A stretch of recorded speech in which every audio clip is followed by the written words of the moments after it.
ভাইরা বাপেরা মা বোনেরা, তো আমি বলছিলাম আল্লাহ তাবারক ওয়া তাআলা যে পবিত্র কোরআনে বলেন, যিনারা আল্লাহর পথে শহীদ হয়ে যান কখনো মরে না। অনেকবার জীবনীর মাধ্যমে শুনেছেন বা হয়তো ইউটিউবে আমারই শুনেছেন। বন্ধুগণ, অনেক লম্বা চওড়ার গেলাম না, শুধু আপনাকে বুঝাবার জন্য বলি। ও ভাইরা বাপিরা মা বোনেরা বেটিরা, কথা ধ্যানে রাখুন।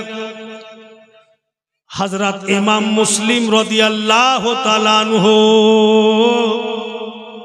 নিজের দুই বেটাকে কাজী শরীর বাড়িতে রেখে উনি একাই একাই কুফাতে ঘুরছিলেন। হযরত ইমাম মুসলিমকে দুশমনেরা কুফা সরজমিনে শহীদ করেছিল। তো যখন হযরত ইমাম মুসলিম শহীদ হয়ে গেছিলেন,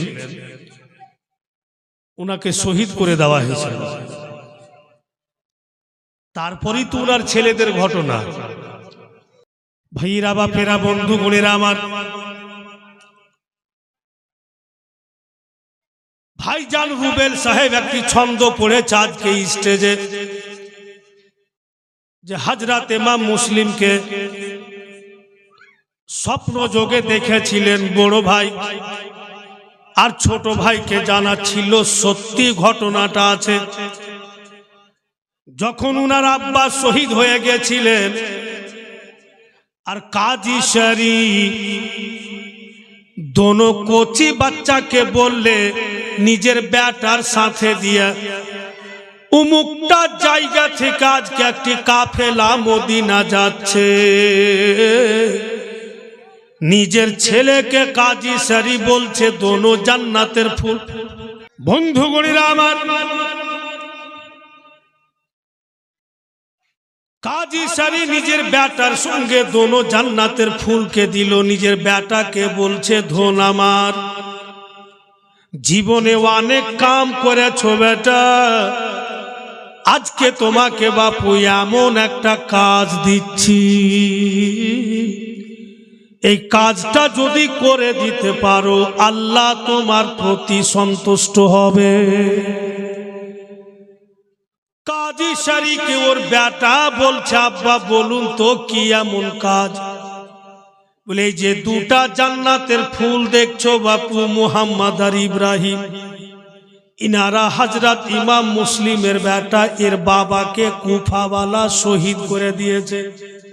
এই দোনো ছেলেকে নিয়ে যাও, উমুক জায়গাতে দেখবে তুমি একটা কাফেলা আছে, কিছুটা লোক আছে, ওরা কিন্তু মদিনা যাচ্ছে।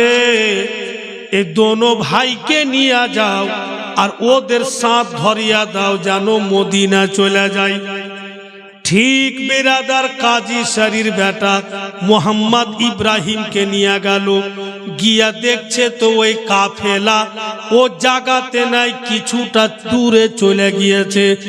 বলতেছে কাজী শরীর বেটা, ওগো জান্নাতের ফুল মোহাম্মদ ইব্রাহিম, তোমরা এক অপরের হাত ধরে নাও, আর ওই যে কাফেলা চলে যাচ্ছে আগে আগে দেখছো, ওদের পিছন পিছন দৌড় লাগাও, আর তোমরা মদিনা চলে যাও। দুই ছেলে এক অপরের হাত ধরে দৌড় লাগালো। কিছুক্ষণ ওদের পিছন পিছন দৌড় লাগিয়ে ওই কাফেলা কিন্তু আর নজরে আসছে না। দোনো ভাই পরেশান হয়ে গেল যে কাফেলা দেখতে পাই না, কোন দিকে চলে গেল, কেমন করে কুফা পার হব, এই চিন্তা ভাবনা করছে। আর আচানক বন্ধু ওদের কানে আওয়াজ আসছে, আল্লাহু আকবার, আল্লাহু আকবার, আজানের শব্দ। দোনো ভাই আজান শব্দকে ধ্যান দিয়ে শুনছে, যেন কুফা জামে মসজিদের মুয়াজ্জিন আজান দিতেছে। এর মানে ওরা কুফা থেকে বের হতে পারেনি, কুফাতেই আছে। মোহাম্মদ বলছে ইব্রাহিম, ভাইজান ওবায়দুল্লাহ এলান করেছে আমাদের ধরে নিবে, একটা কাজ করেন না। বলে কি কাজ? দিন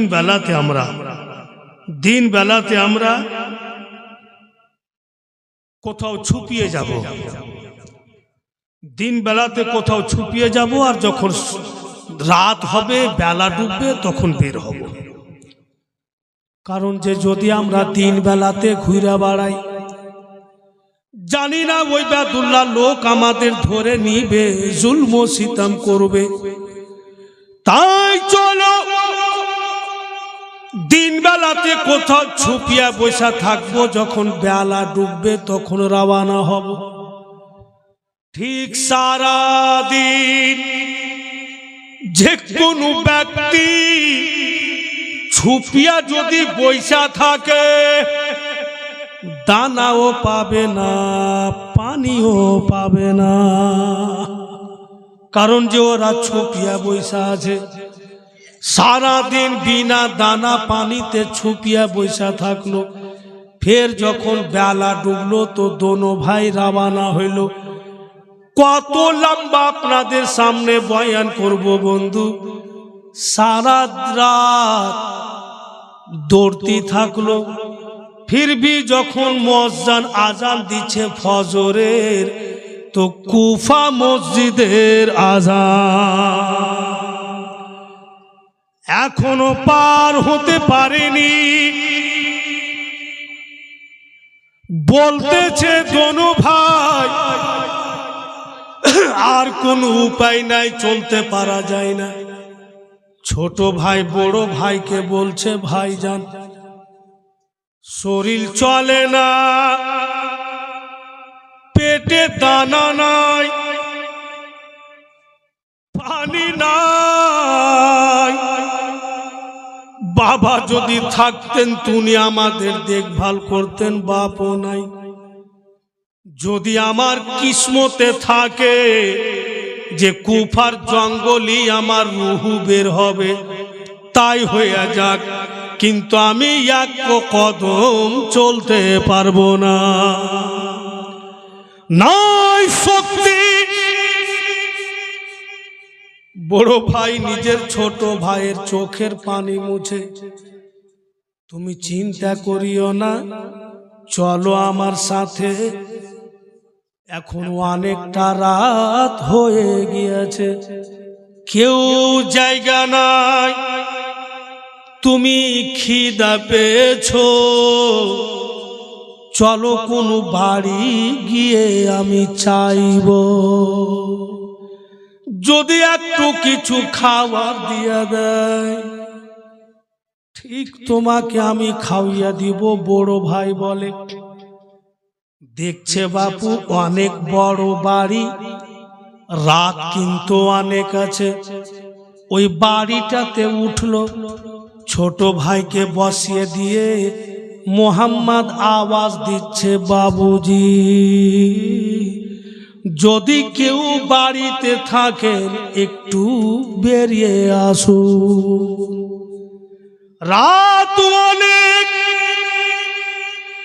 বাড়িওয়ালা দরওয়াজা খুললে দেখছে তো দুই জান্নাতের ফুল। বাড়িওয়ালা বলছে, কে তোমরা? এত রাত্রে আমার দরওয়াজাতে কেন?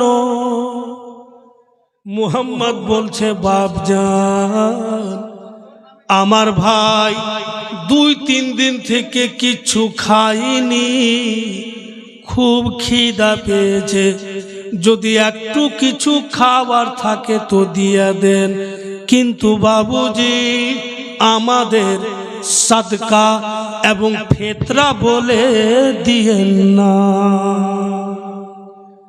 এইটা শব্দ কেন বললেন?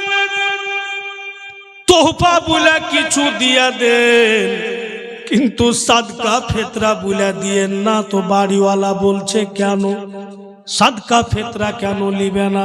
মুহাম্মদ বলছে আমরা নবীর ঘরানা, আর নবীর ঘরানার জন্য সাদকা ফেতরার মাল হারাম।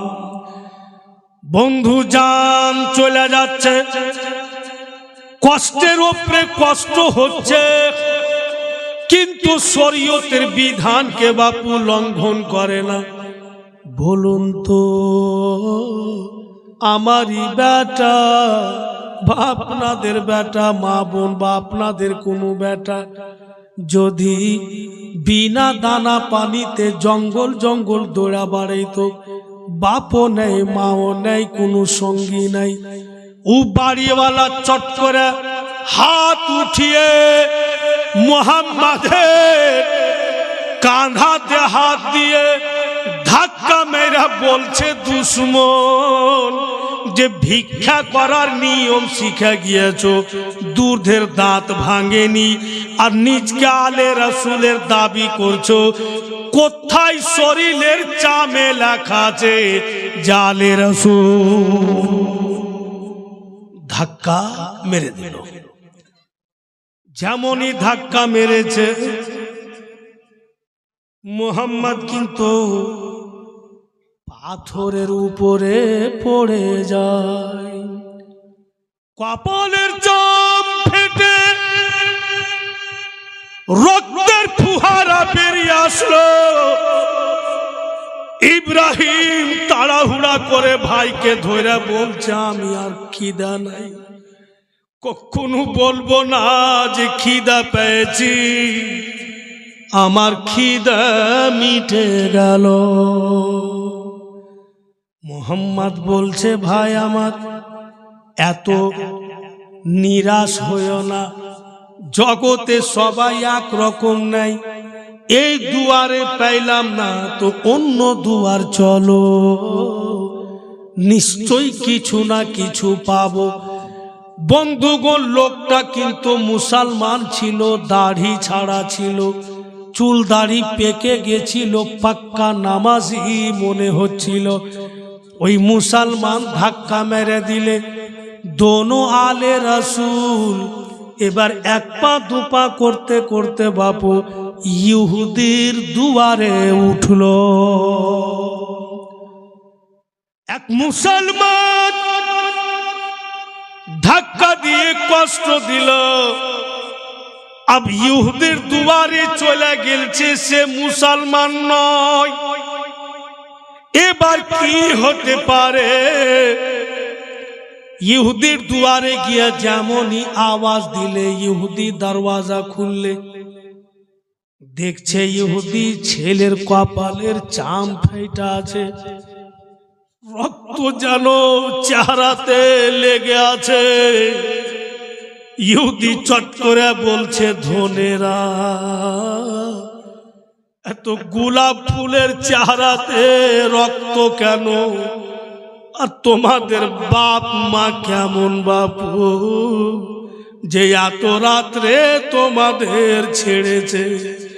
মুহাম্মদ বলে আমাদের বাপ মায়ের মতো কেউ নাই, উনাদের কিছু বলিয়েন না, কারণ যে আমার মাও জগতে নাই, বাপও নেই, বাপকে কুফাওয়ালা শহীদ করে দিয়েছে।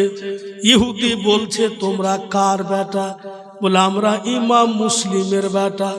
ইহুদি চট করে নিজের স্ত্রীকে আওয়াজ দিচ্ছে, ওগো উঠো বিছানা থেকে, বেরিয়ে এসো, তুমি জিনাদের গল্প তুমি রাত দিন আমাকে শোনাচ্ছ, তোমাকে খোঁজ করতে হবে না, আমাদের দরওয়াজায় চলে এসছে।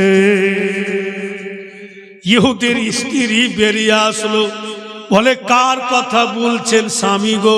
বলে তুমি আমাকে বলছো 15 বছর হইল আমরা বিয়ে করেছি, এখন পর্যন্ত একটাও সন্তান হয়নি, তুমি নাকি বারবার স্বপ্ন দেখছো আওলাদে রাসূলের সেবা যদি করতে পারি, উনাদের সেবার বিনিময়ে আল্লাহ তোমার গর্ভে সন্তান দিবে। দেখো দেখো মুসলিমের দুই লাডলা দুলারা জান্নাতের ফুল চলে এসছে। স্বামী স্ত্রী দোনো জান্নাতের ফুলকে উঠিয়া ভিতরে নিয়ে গেল। ছেলেরাকে বাপু সামনে বসিয়ে দিয়েছে। ইহুদি ওর স্ত্রী দুজন ছেলেদের দিকে দেখছে যে জামাগুলো ফেটে ফেটে আছে। মানে সারা রাত জঙ্গলে ছেলেরা দৌড়েছে অন্ধকারে, কোথাও পড়ে গেছে, কোথাও জঙ্গলের পাতে লেগে জামা চিরেছে এবং শরীরের চাম চিরে রক্ত বেরিয়ে বেরিয়ে আছে। ইহুদি ওর স্ত্রীকে বলছে, ওগো ছেলেদের জামা তো রক্তে রঙে গেছে। ওর স্ত্রী বলছে, একটা কাজ করেন না, অমুকের বাড়িতে জামা বিক্রি করছে, আপনি রাত্রি রাত্রি যান আর বলবে যে দুটা জামা দে। জিজ্ঞাসা করতে পারে আপনাকে, এত রাত্রে জামা কি করবে? তা আপনি বলবেন যে আমি সকালবেলা আমার প্রয়োজন আছে, আমি সকালে আসার টাইম পাবো না, তাই আমাকে দিয়ে দেন। ওর স্বামী গেল, দুটা বাবু নতুন জামা নিয়ে আসলো। দোনো ছেলে সামনে বসে ওই স্বামী স্ত্রীকে দেখছে। ইহুদির স্ত্রী নতুন জামা পার্শ্বে রাখলো, একজনের জামা খুলছে ইহুদির স্ত্রী, আর একজনের জামা খুলছে ইহুদি। দুইজন জামা খুলে শরীর থেকে জামা বের করছে, ছেলেরা চিৎকার করছে, মা, চাম চিরে গিয়ে রক্ত বেরিয়েছে, সারাদিন খেতে পাইনি, জঙ্গলে ছুপিয়াছিলাম, জামা শরীরে জয়েন্ট হয়ে গেছে, মা, বাটন খুলা টানছেন জামা, আগুনের মতো জ্বলে। ইহুদি ওর স্ত্রীকে বলছে, জলদি একটা হাঁড়িতে পানি নাও, চুলাতে চাপিয়া পানিকে গরম করো। পানি উষুম গরম করে ইহুদি এবং তার স্ত্রী পাতল কাপড় ভিজিয়ে ছেলেদের শরীরে লাগিয়া লাগিয়া জামা খুলে মোহাম্মদ বলছে, মা গো, শুইনা ছিলাম, বাপ যদি ইন্তিকাল হয়, মায়ের আঁচলে ছেলেরা মানুষ হয়ে যায়, আমাদের মাও নাই বাপও নাই, আজকে আপনারা আমাদের সেবা করছেন, তো দিল বলছে, মা, আপনি তো আমাদের জন্ম দেননি, আপনার পেট থেকে জগতে আসেননি, তবু আপনি যদি এত সুন্দর, জিনার গর্ভে থেকে জগতে এসছি, উনি যদি জগতে থাকতেন, মা, আমাদের জীবন কত সুন্দর হইতো। ইহুদির স্ত্রী দুই ছেলেকে বুকে জড়িয়া বলছে, বাপুরে, আমি ছেলের জন্য তোমরাকে ডেকেছি, আর আমার ছেলের দরকার নাই, তোমরা দোনো ভাই আমাকে মা বলো, তো আমার আরমান পূর্ণ হবে। দোনো ভাই ওর স্ত্রীকে বলছে, ইহুদির স্ত্রীকে, মা, এই দুনিয়া তো মা বলবো, ওই দুনিয়া তো মা বলবো, এ মা, কিন্তু একটাই শর্ত, যে আপনারা স্বামী স্ত্রী কালমা পড়েলেন আর আমার আকা মৌলার দিনে চলে আসলেন। যেমনই বলেছে, ইহুদি আর তার স্ত্রী দোনো ছেলেকে চুমা দিচ্ছে আর বলছে, কালেমা তাইয়্যিব লা ইলাহা ইল্লাল্লাহু মুহাম্মাদুর রাসূলুল্লাহ সাল্লাল্লাহু আলাইহি সাল্লাম।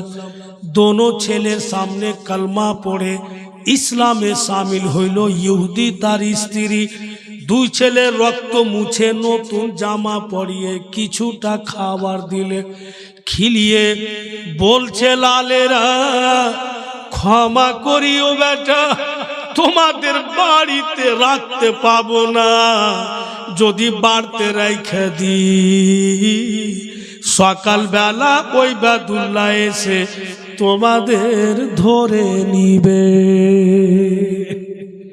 বাঁচাতে পারবো না। তাই আমরা স্বামী স্ত্রীকে ক্ষমা করো, আর রাস্তা ধরিয়ে দিচ্ছি মদিনা চলে যাও। কারণ যে বাড়ি বাড়ি ওই বাদুল্লাহ খুঁজে বেড়াচ্ছে, ছেলেরাকে মদিনা রাস্তা ধরালো। বেরাদারান ইসলাম, পেটে দানা গিয়েছে, শরীরের একটু সেবা হয়েছে, তো ছেলেরা শান্তি পেয়েছে। তো ছেলেরা যাচ্ছে, ইহুদি ওর স্ত্রী দাঁড়িয়ে দাঁড়িয়ে দেখছে। তাই বেরাদার বলছে বাংলা শব্দে, রাস্তার ধারে ইয়াতিম বাচ্চা কেন বসে কাঁদে রে, আরিশের পায়া হিলে রে। ইয়াতিম বাচ্চা বসে বসে কেন আজ কান দিয়া যায়, খোদা তাআলা ডেকে তামাম ফারিশতারে তাই তো কয়, ইয়াতিম বাচ্চা বসে বসে কেন আজ কান দিয়া যায়, খোদা তাআলা ডেকে তামাম ফারিশতারে তাই তো কই। তাড়াতাড়ি করে তোমরা, তাড়াতাড়ি করে তোমরা নাও না কোলে তুলে রে, আরিশের পায়া হিলে রে। দুই ভাই বলছে এক অপরকে, রাত পোহালো দিন ফুরালো, রাত পোহালো দিন ফুরালো, আর তোমাদের সময় নাই, নাই যে পিতা নাই যে মাতা, কোথায় গিয়ে শান্তি পাই। রাত পোহালো দিন ফুরালো, আর তোমাদের সময় নাই, নাই যে পিতা নাই যে মাতা, কোথায় গিয়ে শান্তি পাই। থাকতো যদি মাতা পিতা, থাকতো যদি মাতা পিতা, দুঃখ যেতাম ভুলে রে, আরিশের পায়া হিলে রে। থাকতো যদি মাতা পিতা, দুঃখ যেতাম ভুলে রে, আরিশের পায়া হিলে রে। সোনা চাঁদি হীরা মোতি, সোনা চাঁদি হীরা মোতি, সঙ্গে কিছুই যাবে না, ইয়াতিমের সে বানা করিলে খোদা খুশি হবে না। সোনা চাঁদি হীরা মোতি, সঙ্গে কিছুই যাবে না, ইয়াতিমের সে বানা করিলে খোদা খুশি হবে না। তাই তো গোলাম ইয়াসিন বলেন, তাই তো গোলাম ইয়াসিন বলেন, নবীর হাদিস খুলে রে, আরশের পায়া হিলে রে। রাস্তার ধারে ইয়াতিম বাচ্চা কেন বসে কাঁদে রে, আরশের পায়াইলে রে।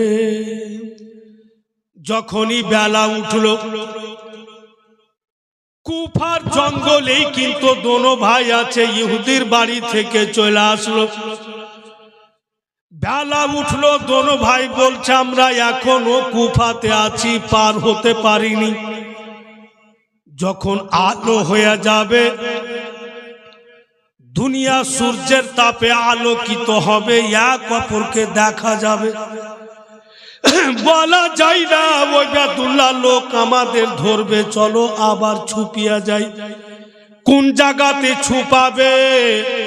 দেখছে বন্ধু যে দূর থেকে একটা ঘন জঙ্গল দেখা যায়। ওই ঘন জঙ্গলে দোনো ভাই গিয়া দেখছে চতুর্দিকে ঘন জঙ্গল, গাছপালা, আর বিচে যেন একটা পানির পুকুর। বলতেছে মুহাম্মদ, এ ইব্রাহিম, চলো চলো এই পুকুরের পাটালে বসে থাকবো। দানা যদি না পাই তো দিনের মধ্যে কমসে কম পানি তো পাবো। পুকুরের পাটালে একটি গাছের জড়ে দোনো ভাই বসলো। সারা দিন কাটাবে, সন্ধ্যা লাগবে, তারপরে মদিনার রাস্তা নিবে। দোনো জান্নাতের ফুলকে পুকুরের পাটালে গাছের জড়ে বসে থাকতে দেন। আব চলুন আপনাদের নিয়ে যাচ্ছি। একজন লোকের নাম হারিস। ওই হারিস এলান শুনেছে ওই বেদুল্লাহ মুসলিমের দুই বেটাকে যে ধরে এনে দিবে, অনেক টাকা ইনাম দিব। ওই হারিস পাপী দোনো জান্নাতের ফুলকে খুঁজা বাড়ায়। ওই হারিস পাপীর স্ত্রী ওর বাড়িওয়ালি, ইনি ফের আওলাদে নবীর দিওয়ানি।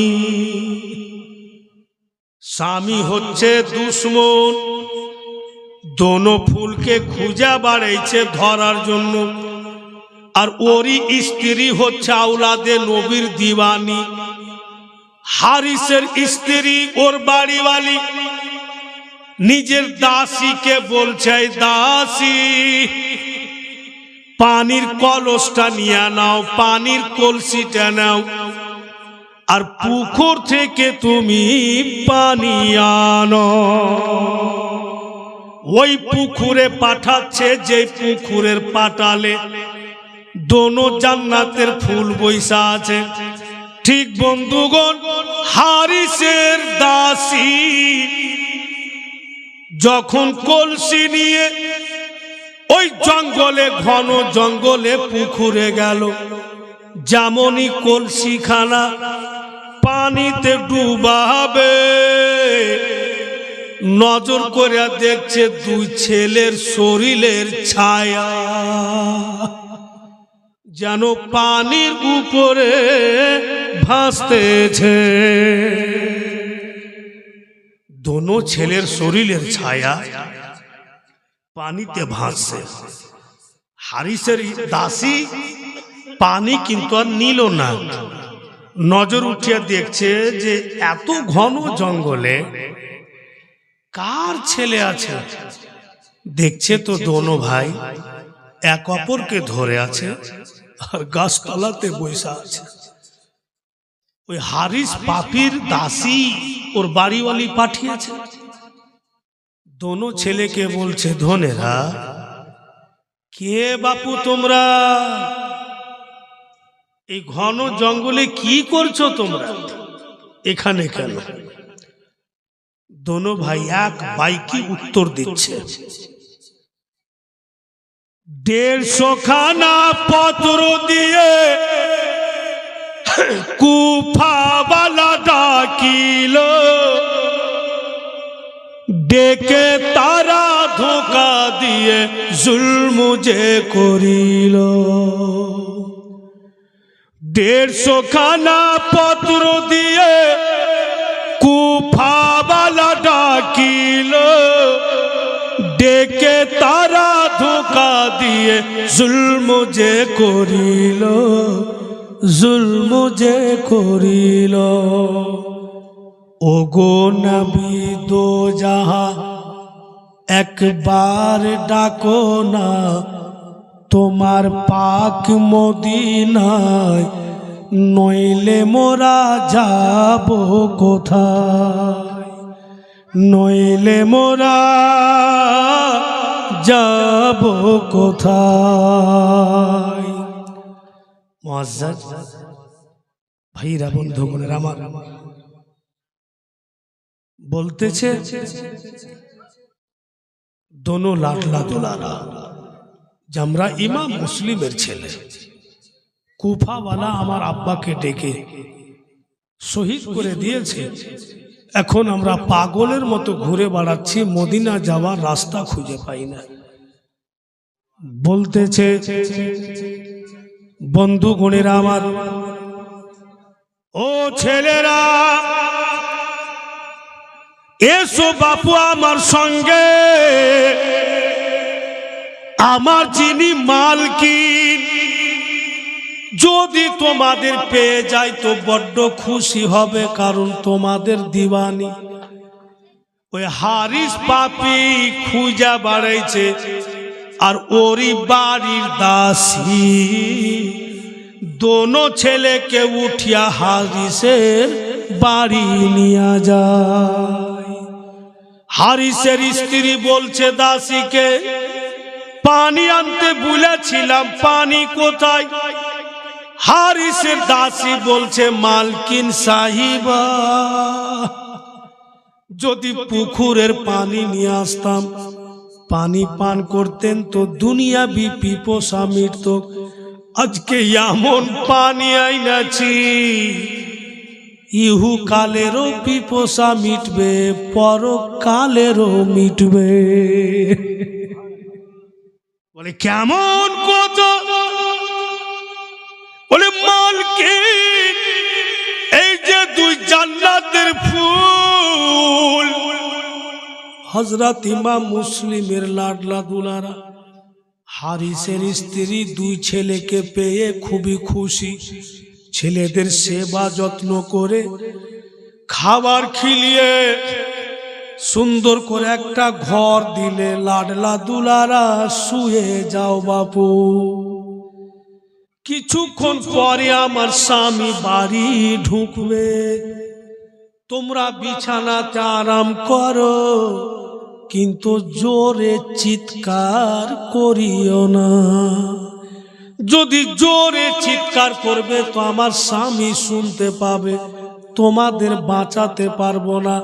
দোনো ছেলেকে শুইয়ে দিলে, এবার হারিস পাপি বাড়ি ঢুকলো, ওর স্ত্রী বাপু পানি দিলে চট করে মুখ হাত ধুইয়ে দি, একে চারটা খাওয়িয়ে দি, বেরিয়ে চলে যাবে।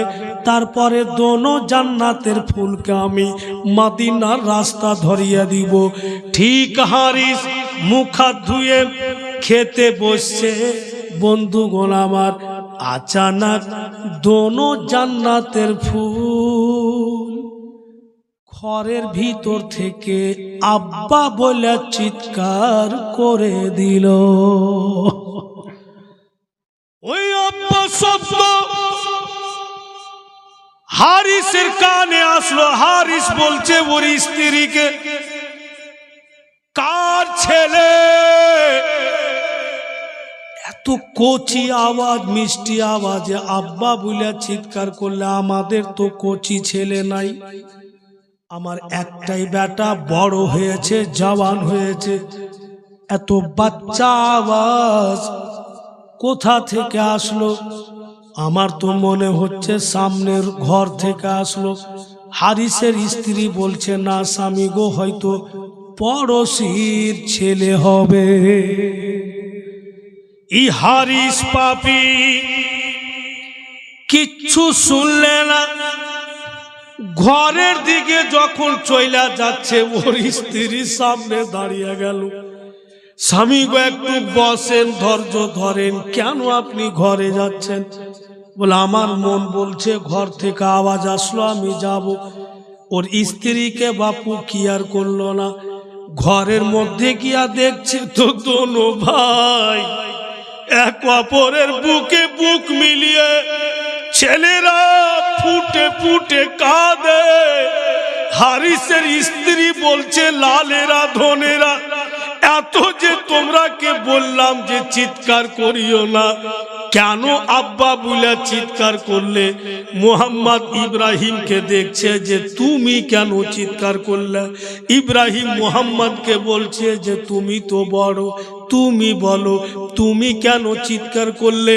তখন বলছে মুহাম্মদ, কি বল, চোখ দুটি লাই গেছে আর স্বপ্ন যোগে দেখছি যেন নবী মুস্তাফা সুন্দরভাবে বৈশা আছেন, আর ওখানে ইমাম হাসান को দেখলাম, ওখানে হযরত আলী को দেখলাম, ওখানে দাদি জান ফাতেমাকে দেখলাম, আর আমার আব্বাকে দেখছি যেন নবী মুস্তাফার সেবা করছে। আকা মৌলা বলছে, এ মুসলিম তুমি চলে আসলে, তোমার দুই কলেজার টুকরা আব্দুল কি বলে মুহাম্মদ আর ইব্রাহিমকে কেন নিয়ে আসলে না? তো আমার বাপ বলছে নবী পাককে, হুজুর ইয়া রাসূলুল্লাহ আগামী কালকে আমার দোনো লাল চলে আসবে, তাই আমি চিৎকার করলাম। আগামী কালকে কেন ডাকলেন? কুফার জালিমের জুলুম সহ্য হয় না, কত জঙ্গল জঙ্গল বিনা দানা পানিতে ফিরবো, আব্বা এক্ষুনি ডেকে এলে। ইব্রাহিম বলে, যা স্বপ্ন আপনি দেখেছেন আমিও দেখেছি, বেঈমান দুরাচার দোনো জান্নাতের ফুলের মাথার চুল ধরে ঘর থেকে বের করছে, ছেলেরা ইহুদির স্ত্রীর কোমর ধরে নিচ্ছে, মা আমাদের বাঁচান, আমরা কাউরির ক্ষতি করি নেই। আপনার স্বামী মাথার চুল ধরে টানছে, মা যেন জান বেরিয়ে যায়। ইহুদির স্ত্রী কি বলে, হারিসের স্ত্রী ওর ছেলেকে ডাকলে বেটা দৌড়িয়ে আসলো, মা কেন আপনি ডাকলেন? মা বলছে, বাপুরে তোর বেঁচা থাকাকালীন, তোর দেহুতে রুহু থাকাকালীন যদি তোমার বাপ দোনো জান্নাতের ফুলকে শহীদ করে দেয়, তো কিয়ামতের মাঠে বেটা আমি দুধের দাবি করে দাঁড়িয়ে যাব।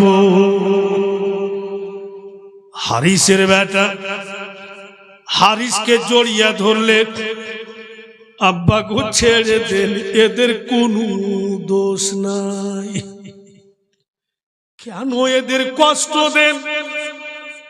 মাথার চুল তো ছাড়েন, কারণ আপনার ছেলের মাথার চুল ধরে যদি কেউ টানে তো কেমন লাগবে? হারিস বেঈমান তলোয়ার উঠিয়ে নিজের বেটাকে আর স্বামীকে ও বন্ধু শহীদ কি বলে স্ত্রীকে, মা বেটা দুইজনকে শহীদ করে দিল। ছেলেরা নার্ভাস হয়ে গেল, আর আমাদের কেউ নাই, ই তো নিজের বেটাকে শহীদ করে দিলে, নিজের স্ত্রীকে শহীদ করে দিলে, আর কে বাঁচাবে? ওই বেঈমান দোনো ছেলেকে বাপু ফুরাত নদীর কূলে নিয়ে গেল। ফুরাত নদীর কিনারাতে যায় বলছে যে, বল আগে কার গলাতে তলোয়ার চালাবো? মোহাম্মদ বলছে, হারিস একটা কাজ করো, আমরা দোনো ভাইকে কোনো পয়সাওয়ালার বাড়িতে বিক্রি করে দাও, তুমি অনেক টাকা পেয়ে যাবে, আমরা ওর বাড়িতে খেটে নিজের পেটের দানা বের করে নেব, কিন্তু আমাদের গলাতে তলোয়ার মারিও না। হারিস বলছে, যদি কোনো পয়সাওয়ালার বাড়িতে বিক্রি করি তো কেউ ফের ছুটিয়ে নেবে। দোনো ভাই বলছে, ঠিক আছে তুমি যখন বিক্রিও করবে না তো আমরাকে 5 মিনিট সময় দাও। কেন? বলে আমাদের নবী মুস্তাফাকে কিচ্ছু বলার আছে। বলে দিলাম। দোনো ভাই মদিনা তৈয়বার দিকে চেহারা করলে, এইভাবে হাত বেঁধে নবী মুস্তাফাকে স্মরণে রেখে, ধ্যানে রেখে, আর একসঙ্গে দোনো ভাই বলছে, দয়াল প্রাণের দয়ার রাসূল, দাও না একবার দেখা, তোমায় ছেড়ে আর কতদিন কাঁদিব আমি একা গো নবী, দাও না একবার দেখা। দয়াল প্রাণের দয়ার রাসূল, দাও না একবার দেখা, তোমায় ছেড়ে আর কতদিন কাঁদিব আমি একা গো নবী, কাঁদিব আমি একা। সূর্য হয়ে ফুটলে তুমি কুরাইশ কাননে, আদর করে রাখলাম তোমায় আমার ভাঙা ঘরে গো নবী, দাও না একবার দেখা। শুনি রে আকাশ, শুনু রে বাতাস, শুনি রে আকাশ, শুনু রে বাতাস, হারালাম মোর নবী, এ জীবনে দেখিব আমি নবীর প্রেমের ছবি গো নবী, দাও না একবার দেখা। যেমনই বলেছেন দোনো লালের চেহারার সামনে, চোখের সামনে নবী মুস্তাফার নুরানি চেহারা চলে আসলো। আকামুল দোনো জান্নাতের ফুলকে বলছে, ধনেরা আমাকে মুহাব্বতে দেখো, আমার চেহারার দিকে তোমরা পূর্ণ ধ্যান লাগিয়ে দাও, আমার ধ্যানে থাকো। যদি তোমাদের টুকরো টুকরো করে দেয় তবুও ব্যথা হবে না। দোনো ভাই নবী পাকের নুরানি চেহারার দিকে পূর্ণ ধ্যান লাগালো। এদিকে হারিস তলোয়ার উঠিয়ে দোনো ছেলের বাপু গলা থেকে মাথাকে আলাদা করলে, আর দোনো ভাইয়ের শরীরকে ফুরাত নদীতে ঠেলে দিল। দুই ভাইয়ের শরীর ফুরাত নদীতে, আর দোনো মাথা নিয়ে ওবায়দুল্লাহর দরবারে। ওবায়দুল্লাহ বলছে, এই হারিস, এটা কি করেছিস? আমি বলেছিলাম যে ধরে আনতে হবে, আমি বলিনি যে গলা কেটে দে। আমি নিজের মালিক নিজে নই, আমার মালিক হচ্ছে ইয়াজিদ। ইয়াজিদ এখন যদি দোনো ছেলেকে জীবিত চেহে নাই, আমি পাবো কোথায় যে দিব? কেন এত বড় কাম করলি? ওবায়দুল্লাহ মিজাজে এসে বলছে, কে আছো? এই দোনো মাথাকে নিয়ে যাবে আর ওদের শরীরে লাগিয়ে দাফন করে দিবে। ওবায়দুল্লাহর দরবারে এক আশিকে রাসূল, আওলাদে রাসূলের দিওয়ানা চাকর ছিল। ও দাঁড়িয়ে বলছে, এই ওবায়দুল্লাহ, এই কামগুলো আমাকে সঁপে দাও, এই কাজগুলো আমাকে দিয়ে দাও। এর বিনিময়ে যদি সারা বছর তুমি বিনা বেতনে খাটাও, আমি খেটে তখন ওবায়দুল্লাহ দোনো মাথাকে ওই আশিকে রাসূলের হাতে দিয়ে দিলেন, আর হারিসকে বাপু খুঁটিতে বেঁধে দিলেন। ও বাঁধা থাক, দুই ছেলের মাথার সঙ্গে চলুন। ওই আশিকে রাসূল দোনো ভাইয়ের মাথাকে দেখছে আর যাচ্ছে ফুরাত নদীর কূলে আর বলছে, আল্লাহ আমি তো চিনতে পারি না,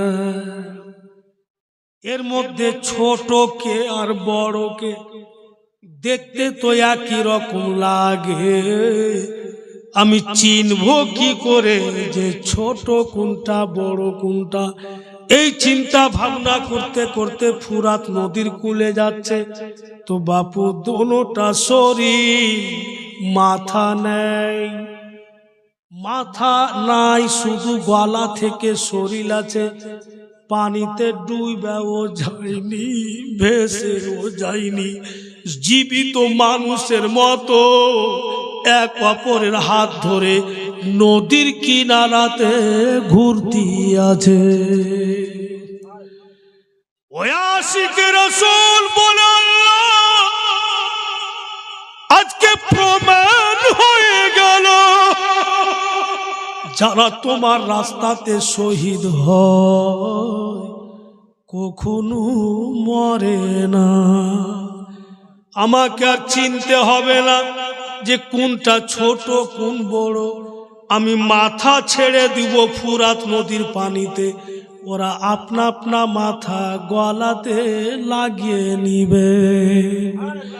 দোনো মাথাকে যেমনই ফুরাত নদীতে ছাড়লে জীবিত মানুষের মতো দোনো ভাই আপনা আপনা মাথাকে ধরে গলাতে লাগিয়ে এক অপরকে টেনে ডুবে চলে যায়। নিজের নিজের মাথা নিজেই টেনে লাগাচ্ছে, ওনারা কখনো মরে না। কোরআন বলছে জীবিত এক বাইকে মেনে নিতে হবে জীবিত। মুআজ্জিজ হযরত, अब দুটা জিনিস বয়ান হবে। হারিসের কি হবে, এক মুসলমান ধাক্কা মেরেছিল আর এক ইহুদি আর ওর স্ত্রী উঠিয়ে আদর করে কালমা পড়েছিল, বললাম তো। এই দুটার বক্তব্য হবে।